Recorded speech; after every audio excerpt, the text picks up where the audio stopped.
ఆంధ్రప్రదేశ్ ముఖ్యమంత్రి వర్యులు నారా చంద్రబాబు నాయుడు గారు ఈరోజు ఢిల్లీ పర్యటనకు వెళ్ళబోతున్నారు. రేపు ఢిల్లీలో కొంతమంది కేంద్ర మంత్రులతో ఆయన భేటీ కాబోతూ ఉన్నారు.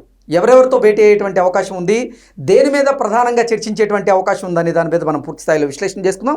ప్రస్తుతం మనతో పాటున్నారు ప్రముఖ రాజకీయ విశ్లేషకులు, ప్రముఖ సీనియర్ జర్నలిస్ట్ డివిఎస్ గారు. వారితో మాట్లాడదాం. సార్ నమస్తే. సార్ నమస్తే. ఇప్పుడు దేశవ్యాప్తంగా ఈ కల్తీ నెయ్యి మీద చర్చ జరుగుతూ ఉంది. అందరూ కూడా ముక్త కంఠంతో దాన్ని ఖండిస్తూ ఉన్నారు. వైకాపా అధినేత జగన్మోహన్ రెడ్డి అలాగే వైకాపా నేతలందరూ కూడా క్షమాపణలు చెప్పాలి అంటూ డిమాండ్ చేస్తూ ఉన్నారు. ఈ నేపథ్యంలో ఈరోజు ఆంధ్రప్రదేశ్ ముఖ్యమంత్రి వర్యులు నారా చంద్రబాబు నాయుడు గారు ఢిల్లీ పర్యటనకు వెళ్ళబోతున్నారు. అక్కడ రేపు కొంతమంది కేంద్ర మంత్రులతో ఆయన భేటీ కాబోతూ ఉన్నారు. ఏంటి సార్ ఈ భేటీ దేనికి సంకేతం?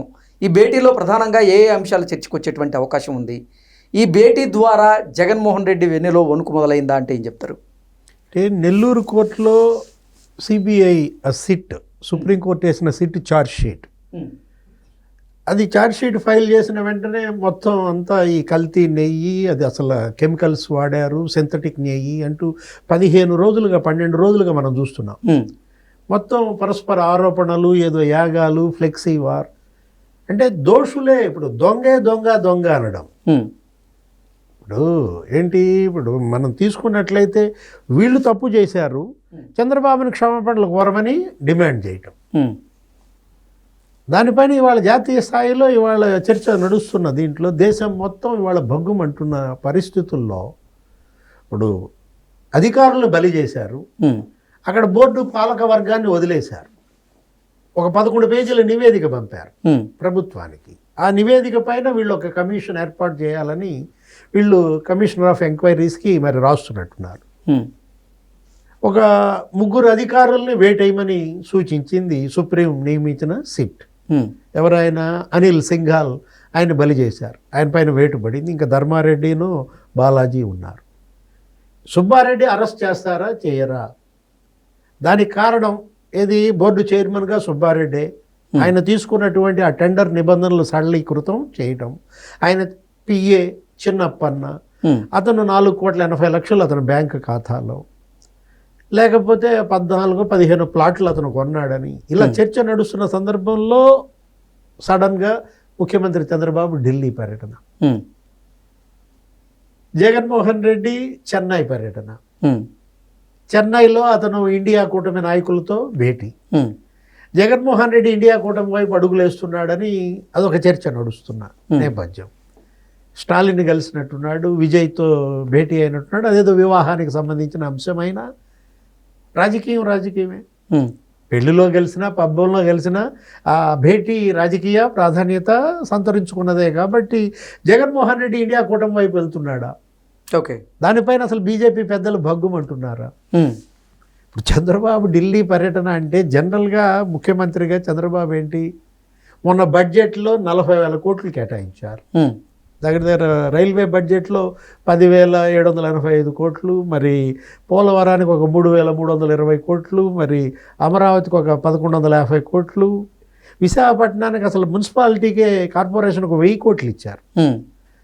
ఇలాంటి దీంట్లో బడ్జెట్లో ఇంత కేటాయించినందుకు ధన్యవాదాలు చెప్పడం, ఇంకా తన రాష్ట్రానికి రావాల్సినటువంటి అంశాలు ఏది పెండింగ్ నిధులు, ఆ తర్వాత అమరావతి, ఇటు పోలవరం మనం చూసాం. ఏది ఇప్పటికీ పోలవరం 20 నెలల్లో నీకు దగ్గర డయాఫ్రమ్ వాల్ కంప్లీట్ అయిపోయింది. పుష్కరాల్లోపు పోలవరం తొలిదశ పూర్తి చేయాలని వీళ్ళు టార్గెట్గా పెట్టుకున్నారు. దానికి మరి 3,580 కోట్లే కేటాయించారు. గత బడ్జెట్లో 12,000 కోట్లు ఇచ్చారు.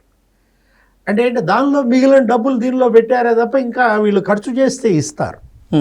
ఇప్పటికి ఖర్చు చేసిందంతా 20 నెలల్లో పోలవరంపై చేసిన ఖర్చు 5,000 కోట్లే. దీంతో పాటు ప్రధాన అంశం ఏంటంటే విశాఖపట్నం ఒకదాన్నే 7 నగరాల్లో చేర్చారు. దేశంలో ఒక 7 ప్రధాన నగరాలను అభివృద్ధి చేయటం కోసం 5 ఏళ్లలో ఒక్కో నగరానికి 5,000 కోట్లు ఇస్తున్నారు. అవును, ఏడాదికి 1000 కోట్లు చొప్పున. ఆ జాబితాలో అమరావతిని కూడా చేర్చండి, ఆ జాబితాలో తిరుపతిని కూడా చేర్చండి. ఓకే, అంటే ఆంధ్రప్రదేశ్ నుంచి 3 సిటీలు వచ్చేటువంటి మెగా సిటీలుగా 3 హబ్లుగా ఇప్పుడు మరి ఆ కాన్సన్ట్రేషన్ అంతా అక్కడే నడుస్తోంది. అంటే తిరుపతి సెంట్రిక్గా రాయలసీమ, అమరావతి సెంట్రిక్గా కోస్తాంధ్ర, విశాఖ సెంట్రిక్గా ఉత్తరాంధ్ర ఇలా జరిగితేనే ఆంధ్రప్రదేశ్ సమగ్ర అభివృద్ధి లక్ష్యం అంటూ అదొక అంశం అయితే, నెక్స్ట్ రేపు బిల్ గేట్స్ వస్తున్నారు. 18వ తారీఖు బిల్ గేట్స్ వస్తున్న దాంట్లో మొన్న ఆయన క్వాంటమ్ వ్యాలీకి శంకుస్థాపన చేశారు.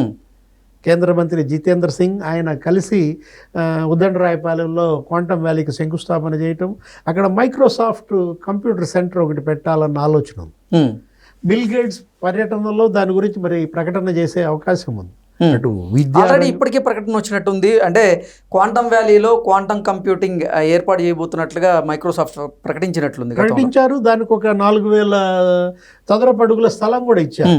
అయిపోయింది, భూ కేటాయింపు అయిపోయింది. దానిపైన వీళ్ళు ఎంత పెడతారు పెట్టుబడి, దాన్ని ఇంకా ఎలా అభివృద్ధి చేస్తారు. రాబోయేటువంటి రోజుల్లో ఈ క్వాంటమ్ కంప్యూటింగ్ ద్వారా, అంటే మైక్రోసాఫ్ట్ ఏర్పాటు చేయబోతున్నటువంటి ఈ క్యూబిట్ల క్వాంటమ్ కంప్యూటింగ్ సామర్థ్యంతో రాబోతున్న దాంతో ప్రత్యక్షంగా పరోక్షంగా ఎన్ని లక్షల మందికి ఉద్యోగ ఉపాధి అవకాశాలు దక్కబోతుంది అనేది కూడా ఒక క్లారిటీ వచ్చేటువంటి అవకాశం ఉంటుంది. అదే కాదు, ఇప్పుడు ఏంటి పూర్వోదయ అనే ఒక స్కీమ్ పెట్టారు.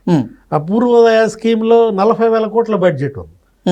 దాంట్లో అత్యధిక బడ్జెట్ మరి ఆంధ్రప్రదేశ్కి వచ్చేటట్లుగా ఈ ఉత్తరాంధ్ర ప్రాజెక్టులు, ఏది పెండింగ్ ప్రాజెక్టులన్నీ కూడా పూర్తి చేసుకోవడానికి వీలుగా పూర్వోదయ ద్వారా ఆంధ్రప్రదేశ్ ఇరిగేషన్ ప్రాజెక్టులకు నిధులు రాబట్టడం. తర్వాత మనం చూసాం semi conductors hub. Semi conductors అభివృద్ధి కోసం ఒక 39,000 కోట్లు బడ్జెట్ పెట్టారు. ఆల్రెడీ కేంద్ర కేబినెట్ ఆమోదించింది. 2 సెమీ కండక్టర్స్ ప్లాంట్స్ వస్తున్నాయి.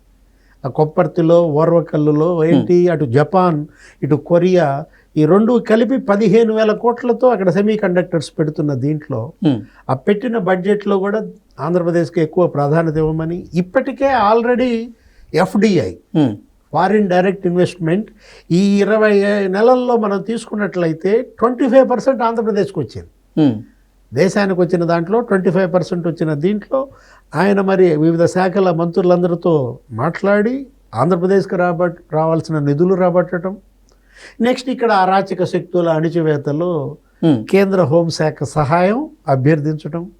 అమిత్ షాని కలిసినప్పుడల్లా చంద్రబాబు వీళ్ళ గుండెల్లో రైళ్లు, జగన్ బెయిల్ రద్దు అవుద్దా, మద్యం కేసులో అరెస్టులు మళ్ళీ ప్రారంభమవుతాయా, జప్తులు నిన్న కూడా మనం చూసాం, బాలాజీ యాదవ్దో ఎవరిదో జప్తు జరిగింది. కేసిరెడ్డి రాజు ఆల్రెడీ బోల్డ్ జప్తులు జరిగాయి. అటు నకిలీ మద్యం కేసు, ఇటు మరి నకిలీ నెయ్యి కేసు. ఏది సుబ్బారెడ్డి అరెస్టు తప్పదా? అంటే సుబ్బారెడ్డి అరెస్ట్ కోసం వెళ్ళాడా, జగన్మోహన్ రెడ్డి అరెస్ట్ కోసం వెళ్ళాడా? ఏం జరగబోతుంది అంటారు? జగన్మోహన్ రెడ్డి ఇండియా కూటమి వైపు అడుగులపై చర్చిస్తారా? Okay sir, thank you so much. నమస్తే.